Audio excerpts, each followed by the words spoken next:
The embroidery machine is embroidering, and the 3D printer is printing. So what could I be up to?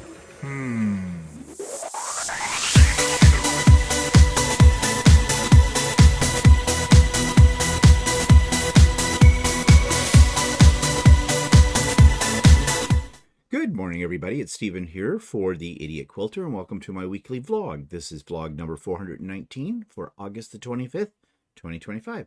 It's my brother's birthday today. Yeah, he's 64, and he's my little brother. Okay, moving on. Let's take a look at what I have been working on, and I'm going to talk about these tomorrow on the Idiot Quilter in a little bit more detail. So here's a bit of a sneaky peek for you. So, of course, this is the Halloween mini quilt, as it was called in Designs by Juju, and it is all done. It's all quilted, and I actually have double quilting on here, and I'll explain what that means tomorrow on the Idiot Quilter. So moving on, beaver time. Yes, I saw this. I think it was a Creative Kiwi design. Couldn't resist it. It's all done in the hoop. It's Canadian themed. And who doesn't like a beaver? Shaved or unshaved or otherwise. You do with that what you will. And then we have, which is an ongoing project because there's a lot of these bags to do. This is just one side of the bag. I'm working on the second side. A lot of stitches. Again, we'll talk about this in more detail tomorrow on the Idiot Quilter. So that takes me to YouTube channel of the week. And you know that I have a 3D printer. How couldn't you know? I talk about it all the time. My second love next to quilting. I shouldn't even say that. They're two different things. They're both creative, and I love both of them. So they're pretty much equal. I split my time equally between quilting, sewing, and 3D printing. And there's a little bug in here. Okay, it's that time of the year. They're coming in on our tomatoes. Got to make sure I get those sealed up quicker. Okay, so what was I saying? Yes, this is about making money. People ask me if I sell my 3D creations. I do not. I give them away. As you know, if you're a regular on Stephen and Walter Live on Sundays, the first Sunday of every month, I give away a mystery box of 3D printed items. And that means we'll be drawing for that come this Sunday, because that'll be the first Sunday of the month. Summer's over. Yeah. But no, I do not sell them. Lots of people do, and lots of people have a very profitable company from doing this kind of thing.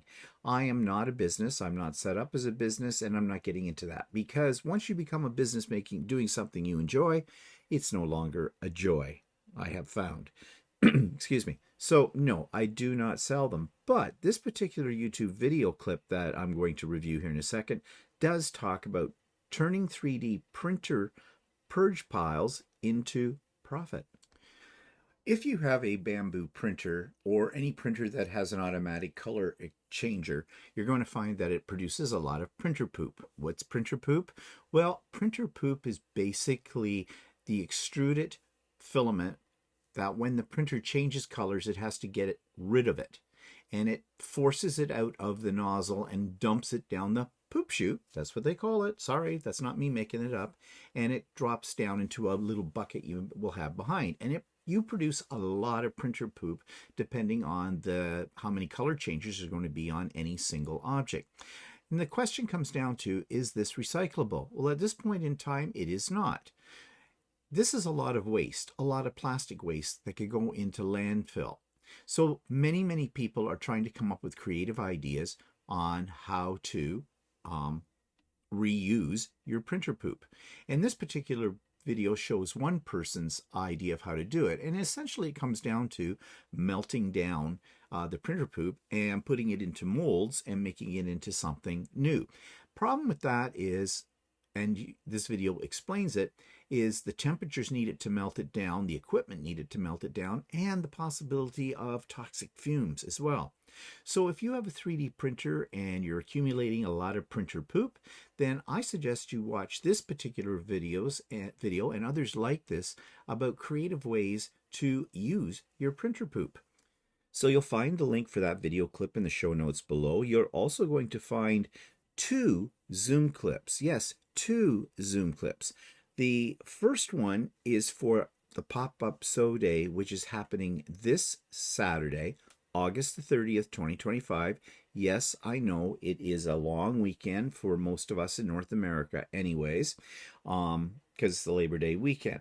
However, I did a bit of an informal survey with my people who come to the Wednesday Sew with Stephen Day and said, would that be a problem for anybody? And they all said, not really.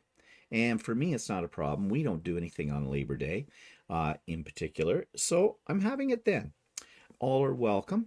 And it is a Zoom link. It is not a YouTube Live, and just in case you've never been on one before, and it is not recorded. We have a great time. As I said, everyone is welcome.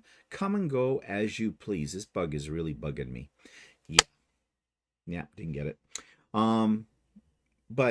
Yeah, work on whatever you want to work on. Enjoy the conversation. We always have a good time, and we always learn things from each other too. So if you're a beginner quilter, excellent time for you. If you're struggling with something, there'll be a virtual room full of experts, people who can help you out and are happy to help you out. There is no judgment. There is no drama. So I hope if you're new, you've never been to a pop-up sew day, but you've thought about it and you're free this coming Saturday, even for an hour or so, doesn't matter how long you stay, please consider joining us. I think you're going to have a good time. So the link for that, the Zoom link for it, is in the show notes below. And we start it at 8 a.m. Eastern Time and go until 5 p.m. Eastern Time. So it is a long day. A good chance, if you don't have anything else planned that day, to get really caught up on some of your projects or to start a new project. And yeah, nothing more I can say about that. Also, you'll find a Zoom link for my regular Sewing with Stephen every Wednesday. Starts at 9 a.m. Eastern, ends at 4 p.m. Eastern. Kind of the similar procedure as, excuse me, as the pop-up sew day. Come and go as you please, work on whatever you want, have a great time. And you will. And there are links for all kinds of other things in there as well, including all of my videos from last week. Okay, let's go to how the weather's looking outside, because after I'm finished recording this, I'm going outside for a walk. So at 6:10 in the morning, this is what we're seeing out my front door from my ring camera. Isn't that color of blue in the sky just gorgeous? You know I love blue, but that's a really nice blue. I'd love some fabric in that color. But anyways, I digress. It looks like it's going to be a nice day. If this is any indication, looks dry. It's 14 degrees C, so it's a very comfortable temperature, especially when I'm about to go out for a walk. Still shorts weather. High is only going to be 20. And I say only 20 because that is very comfortable as well. Because we have been having temperatures in the last few weeks, up to and close to 30, so which is hot. So this is nice. Now, is this an indication that fall's around the corner? Oh no, I am not ready for fall. Summer does not end until September the 21st. Let's keep that in mind.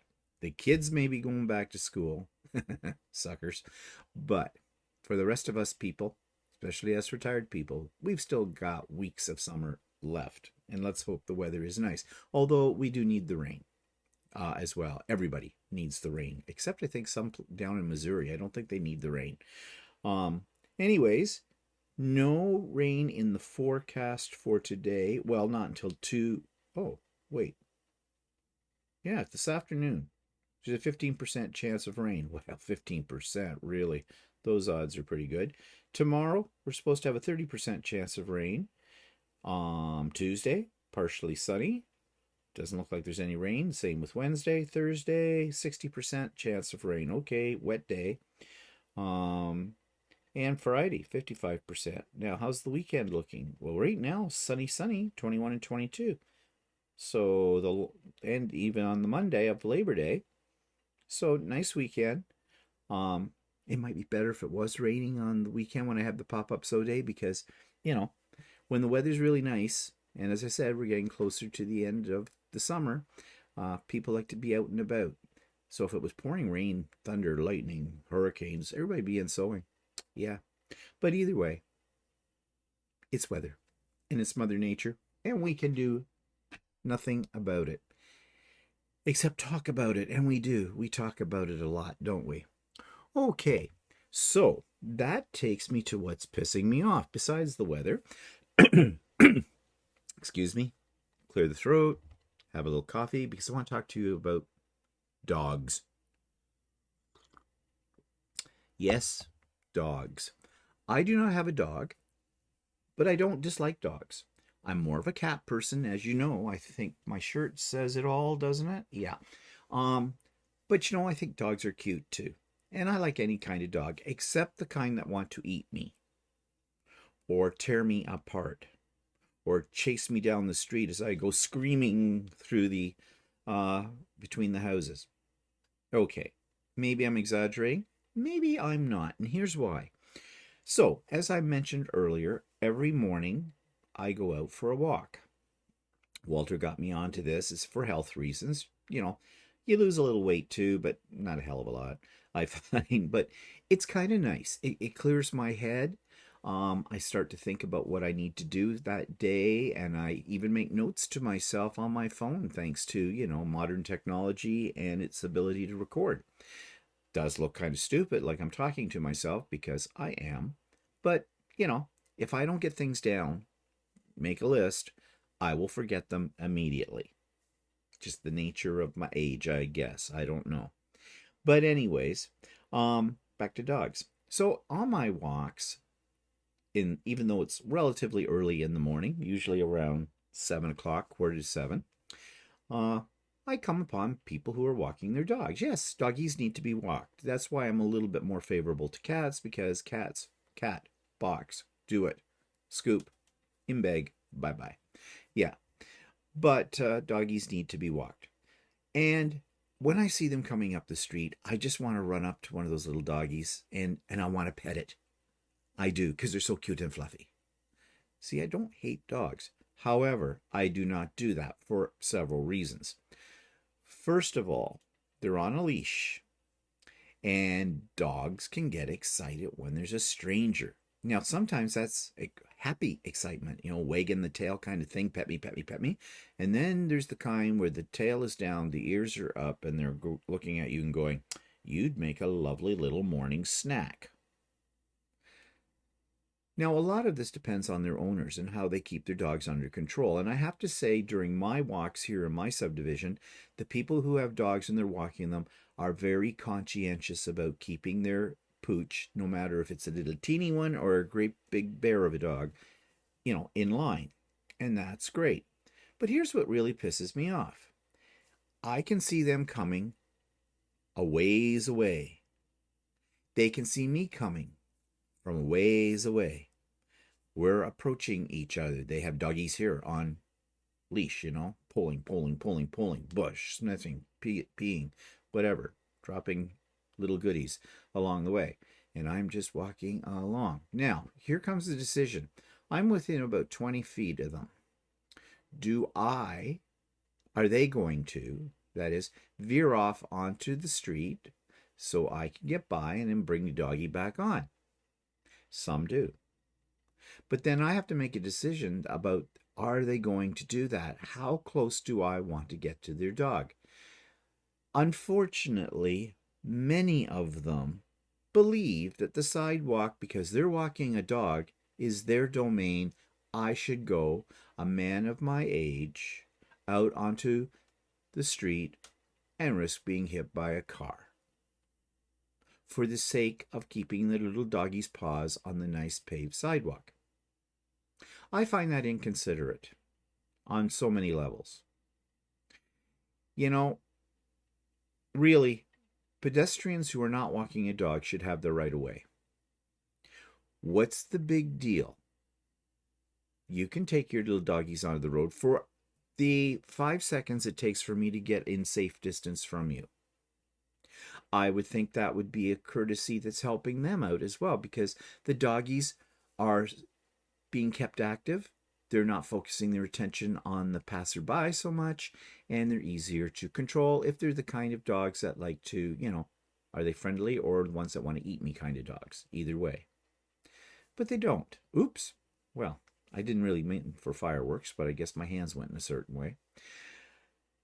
So, yeah, that is inconsiderate. I really think so. Now, 9 times out of 10, I'm the one who makes the first move. I go on to the street. I'm not testing fate here because some of these people have their dogs muzzled.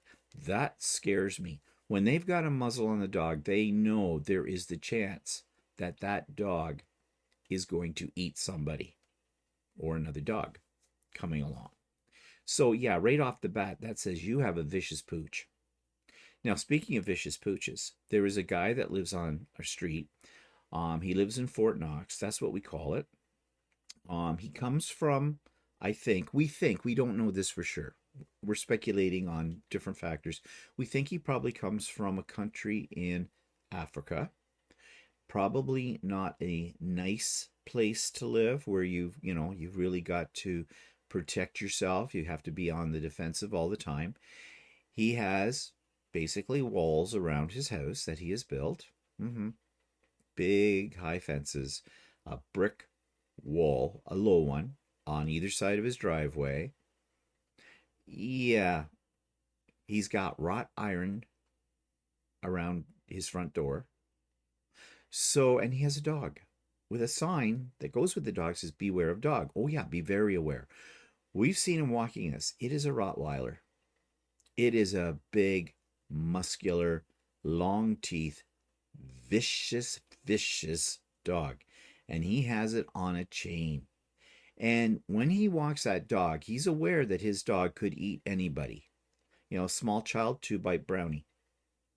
So he does restrain it, but the dog strains like crazy and barks and growls. It is scary. That is one doggy I would not want to attempt to pet at all. He is not fluffy. And he's straining. And he's a large man himself. Good thing. But that dog is really pulling. One day I walked by on the opposite side of the street from their house, so quite a few feet away from their front door. His wife was out watering their grass. The dog was on the porch on its chain, and it lunged. Like if it had got, and I just about shit my pants, quite frankly. And Depends are expensive. So, like this dog wanted to kill me. It wanted to eat me. And luckily it was chained up and it could not go very far. But oh goodness, that doggy. And I think that was the first time I've ever seen that dog outside. But if it had broken off that chain and if it had got at me, we're talking, I wouldn't have lived. And I'm not exaggerating. So really, when it comes to those kind of dogs, I really don't think people should be allowed to own them.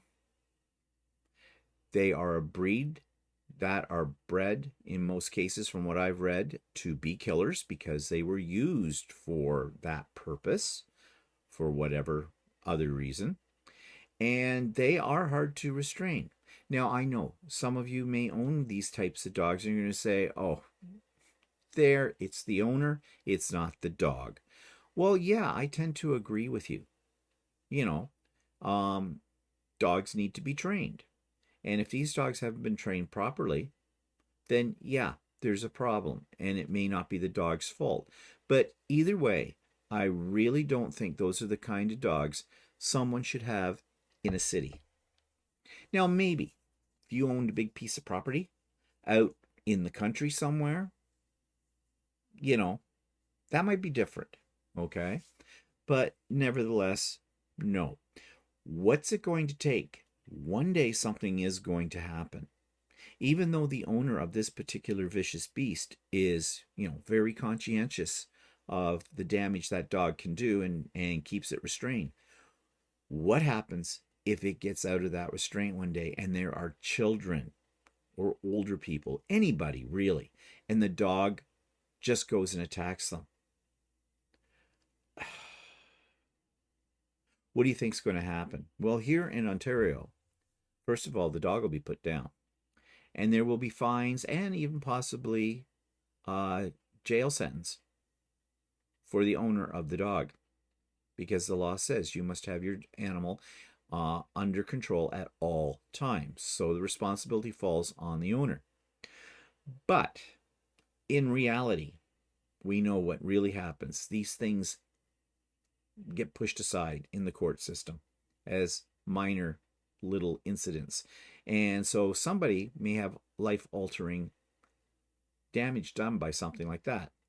Thank goodness that's the only dog I have seen in our neighborhood that looks like it would do that. But even other dogs, they may be friendly and nice to their owners and everything like that. But when a stranger comes upon them, they might, their automatic instinct is to defend their territory, their owner, their property.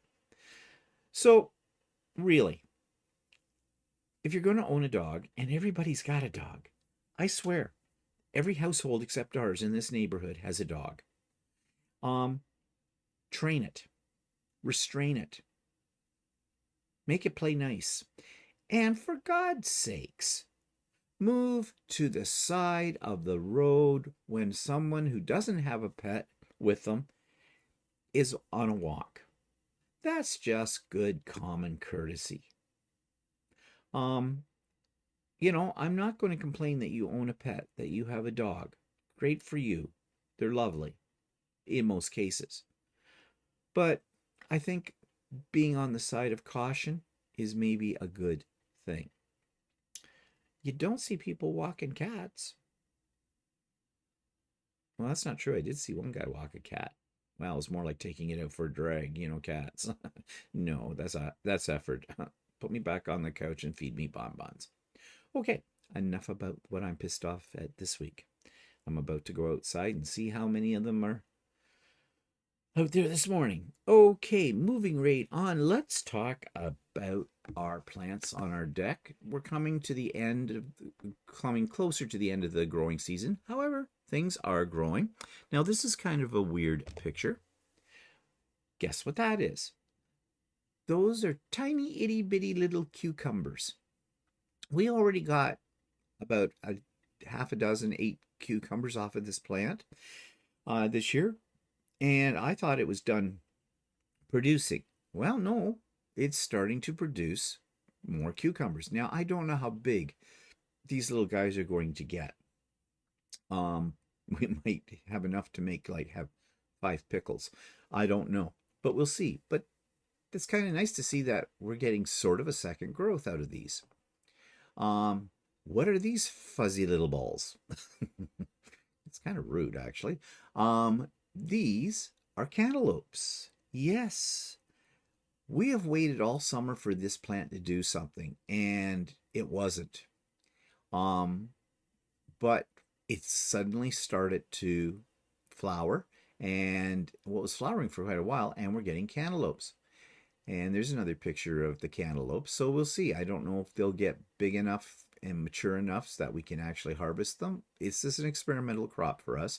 And in fact, we're growing the cantaloupes vertically.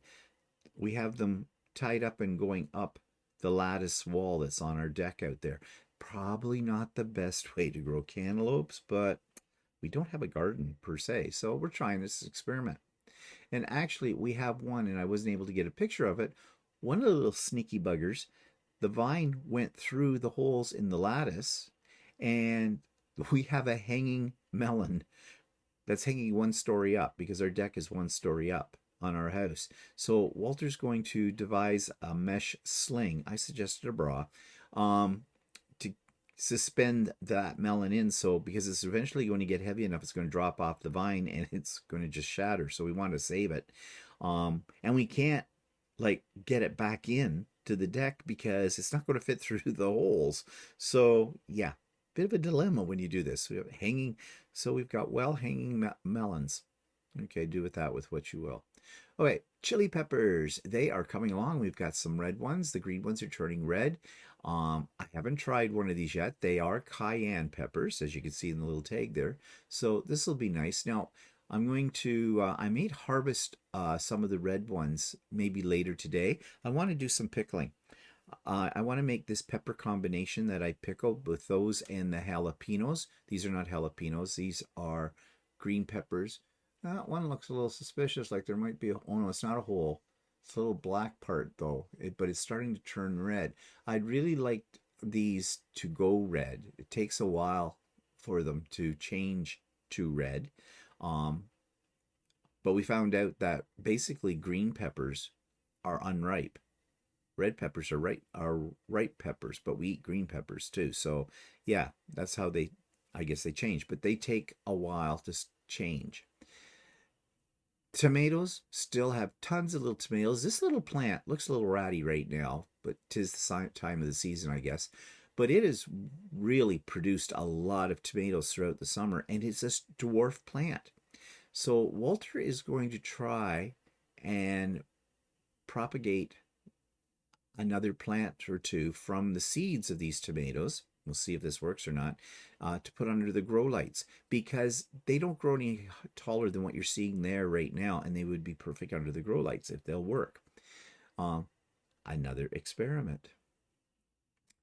This is basil on one end. On the left side is basil, and you can see our basil's getting a little ratty. It's gotten sunburned or whatever, overwatered. But in the same pot, we have oregano. We've got a lot of oregano. So I'm thinking what I'll do is I'll harvest that and clean it up, put it in baggies, and freeze it. And yes, you won't be able to use fresh basil, like toss it into a salad or something like that. That's not basil, oregano is what I mean. But for cooking. So yeah, I got to do some research about that. And these are the jalapenos. Ooh, there's a rude looking jalapeno. That one's kind of mutated there near the top. But here are our jalapenos. Now, I would say I've got to get out there and do some harvesting, because I'm looking at this one, especially with the little brown lines on it, and I don't know what that's a sign of. Again, need more research. A bit of it is reflection too on here with the way I took the picture. But yeah, they're big. So it's time to get them to pickle them, because I want to make that my, I don't know what to call it. It's kind of it's pickled peppers. Pickled peppers by the peck. I don't know. So basically, I slice up jalapenos, some red chilies, add some chopped up onion or sliced onion, some thinly sliced carrot, and some peppers, green peppers, and I jar them. I pickle it all. And I put in a little garlic as well with it. And it's really good. It's great to toss into a salad. It's great to put on a cracker, slip it on a Ritz or whatever as hors d'oeuvres, that kind of thing. And I made, I think, 4 or 5 small jars of that last year as an experiment. We're eating our last jar right now, so it worked out fine. And so I'm got to get into this maybe a little later today and make sure I've got my pickling things all together. So yeah, I think that's it. Yep, that's it on the garden. So the garden's been doing very nicely in spite of how hot it has been this summer. But Walter has really socked the water to these suckers because of the lack of rain, and they're doing fine. So that's a nice thing. Our grow lights, on the other hand, well, they're doing okay. We have more peppers inside growing, but our lettuce has gone mutant, weird. We don't eat the lettuce fast enough because we have lettuce outside, we have lettuce inside. So another thing needs to be harvested. The ones in here get started on new stuff under the lights and sell it for everyone. Okay, so that takes me to new products. Well, happiness is a full cupboard of filament, as I'm going to show you right here. Yep, I ordered more filament. So all those boxes plus the open reels, and you see them down below as well, is all different kinds of filament, different colors. And because I am in the state right now where I'm making a lot of things for Christmas down the road, I need filament. You can never have too much filament. So yeah, I got this order in. They were having a sale at Bamboo Labs on at least basic colors, which was a good price. So I purchased that and a few other extra specialty filaments as well. And as I was saying, making things for Christmas, and I got this idea just yesterday. And Walter thought it was a good idea too. So I know I have to do it. If Walter says it's a good idea, I know I have to do it. I'm making little things, little articulated toys, that when we give out candy at Halloween, I'm going to give out the little articulated toys too to the kids as well. Maybe throw in a dragon or two. We'll see, but different ones. And I thought, well, I like making these things, and I don't sell them, so why not give the kid a bit of a thrill? So that's another project on the table right now too. So can I print these effing things? Well, I printed a lot of different things this week. First thing I want to show you is this. I am very happy with this. What are these, you're going to say? They're leg risers for the little table that sits next to my sewing machine. I have a problem with this table. It's about 4 inches too short. I've always wanted it to be level with my extended table on my sewing machine, because then I can put a quilt on it and it takes the weight off it when I'm doing like binding. The problem with it right now, before I put the leg raisers on, is that it's just low enough that the quilt tends to catch on the corner of the extended table, and that's a pain in the butt. So I made 4 of these. I found a basic design, but I didn't think it was stable enough, so I added the square part at the bottom. And I haven't actually used the table yet, and I'll show you what the table looks like now, because I didn't have a quilt to bind, but I think it's going to work out pretty good. I use this as a little ironing station as well when it's just a quick job with my mini iron. But now it's right level, as you can see, with my extended table, and that's, I think, going to be really good. The only thing I'm a little worried about is, will the table want to slide off of those leg raisers? But if you notice, there is a lip, and it seems pretty stable. I've been, shoving it around and checking that. But if it does want to slip, I think I have some alien tape, 2-sided sticky tape that holds everything. I'll just put a little piece under each foot of the legs here onto the leg raiser, and that should keep everything secure if I need to do that. I'll see. So that's a practical print. So it's not just all about articulated dragons. Okay, but then again, I saw this. I just want to print it to see how it would turn out. It's a Venetian mask, and my goodness, it's printed out well. It is so smooth the way it came out. It's excellent. I want to make another one in like more multi-colors. This is actually dual color, so you'll notice there's a little bit of a color change in the way the light's shining on the eye holes. And when you turn it certain ways, it changes the color. It's a special, they call it dual filament that I buy. And I really love this filament. I've made a lot of things with it. But I was so impressed with how smooth this came out. Now, this was a failure. I thought it was going to be a success, but it wasn't. It was a failure. It's a collapsible crate, and it printed all in one piece, just as you see it there. And when you fold it up, this is what it looks like.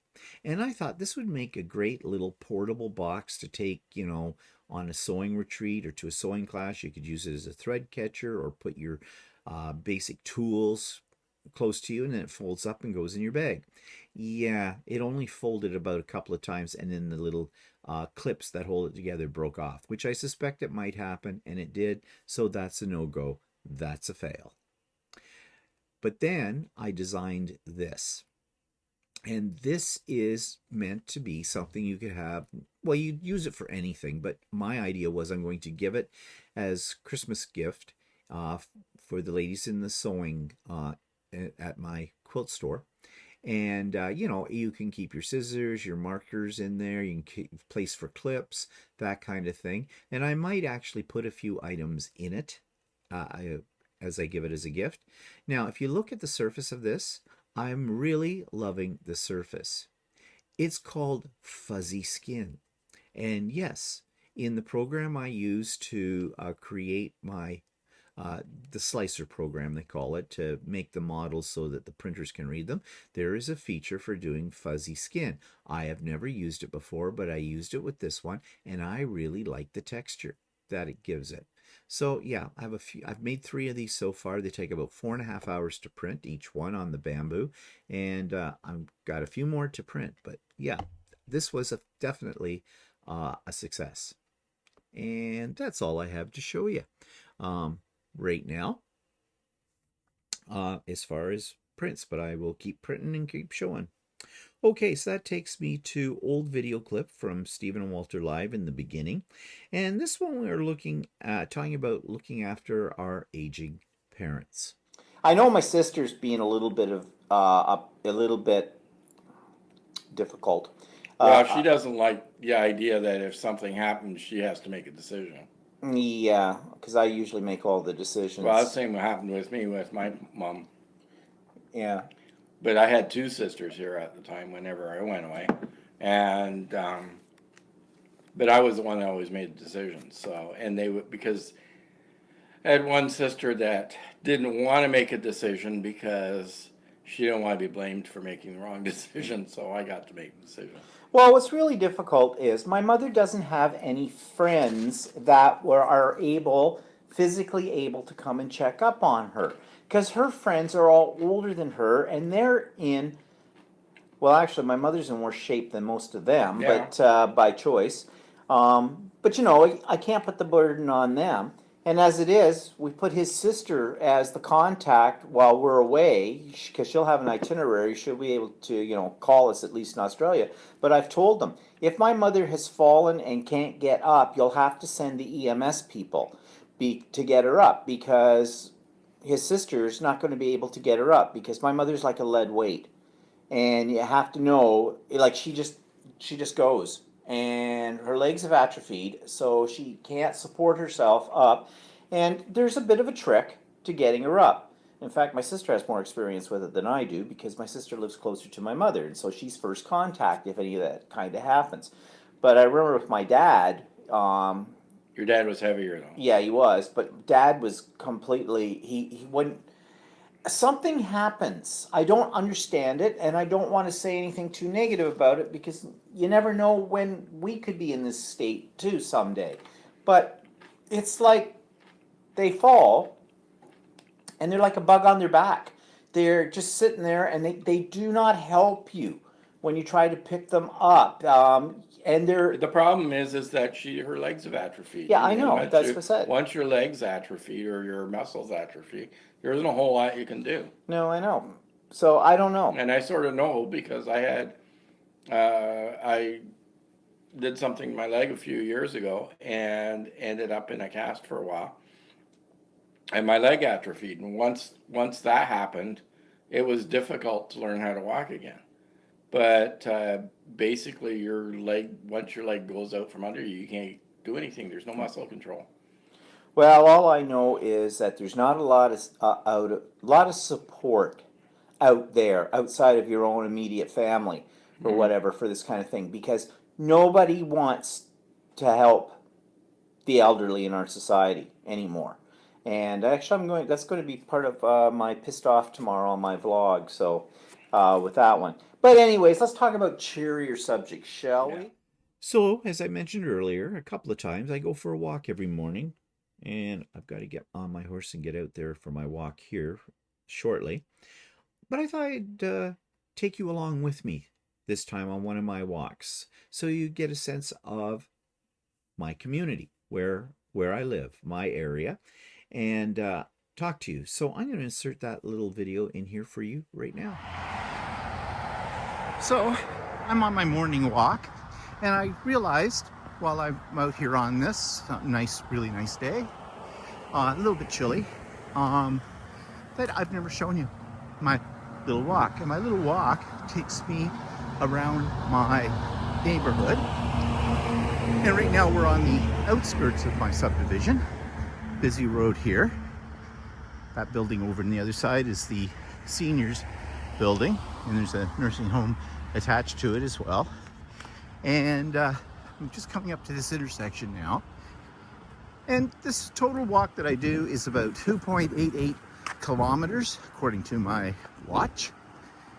And it's just something I've started to do because Walter's been doing it for a while, but he likes to go out in the evening right now when it's really hot out.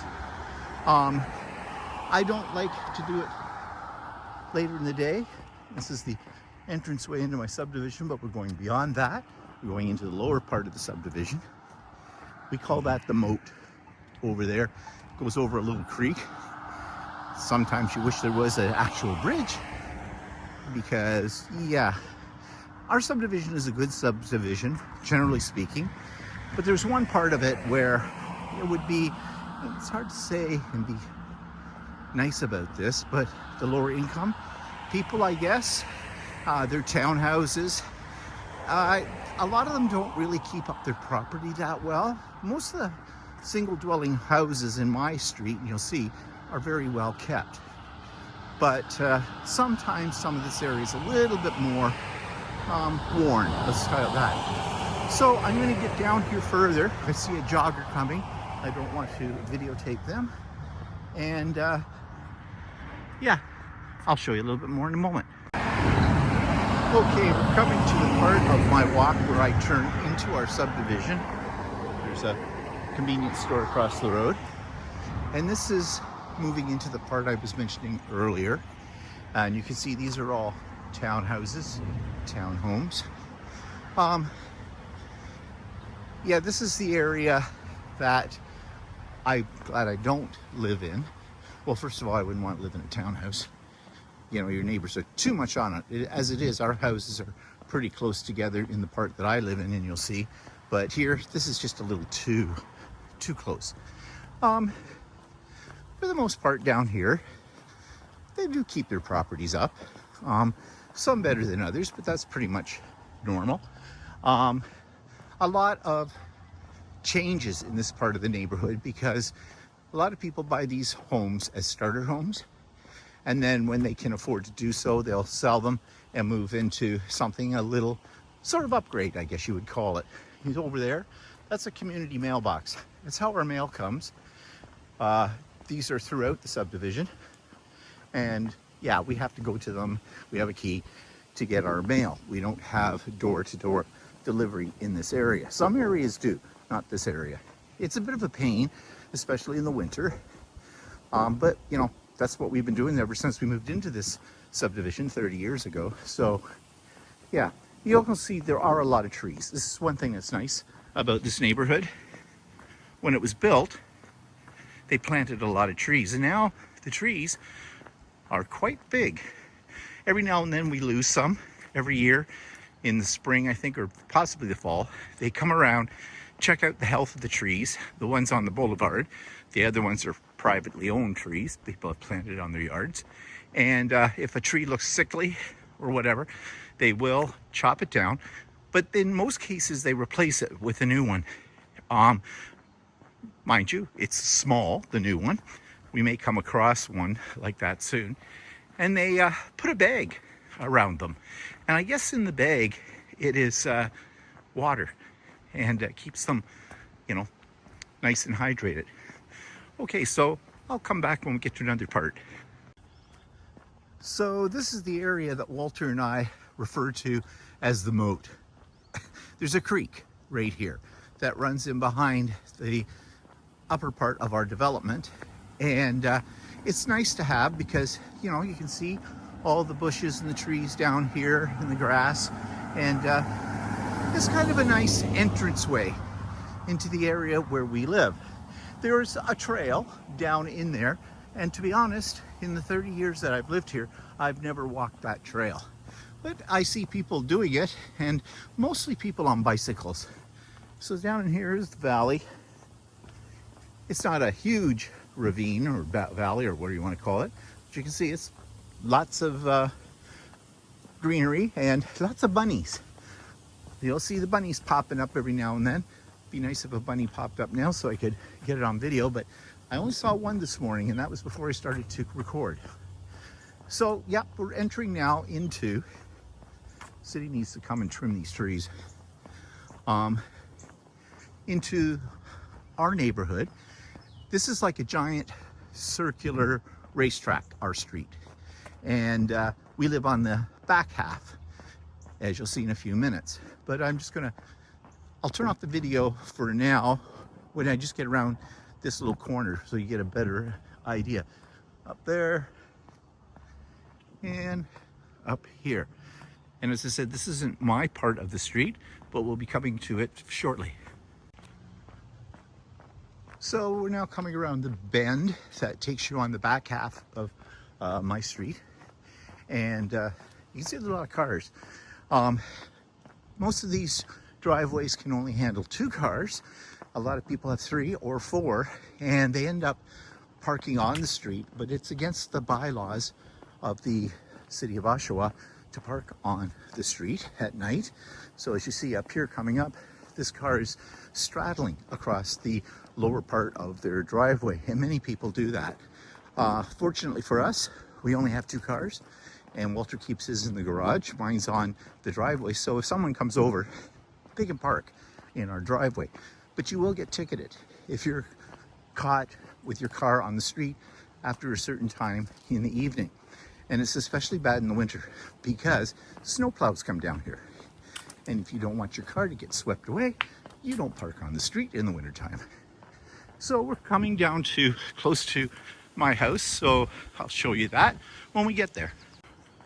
Okay, so we're almost in the home stretch here. Well, we are in the home stretch. We're coming up to our house. This blue car is my car out here, and you can see this is our house right here. So we've lived here for 30 years. Just got new windows, and it's a nice subdivision.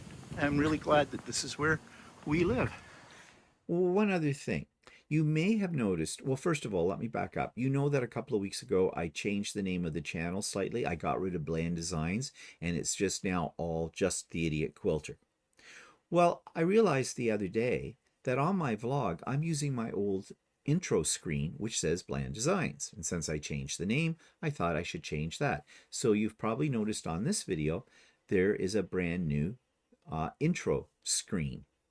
I use the same background music, but new intro screen for my vlog. So yeah, bringing things up into, 2025. Okay, so that's it for me today. And coming up, again, reminder, Pop-Up Sew Day this coming Saturday at the time of recording, which is August the 30th, 2025. 8 a.m.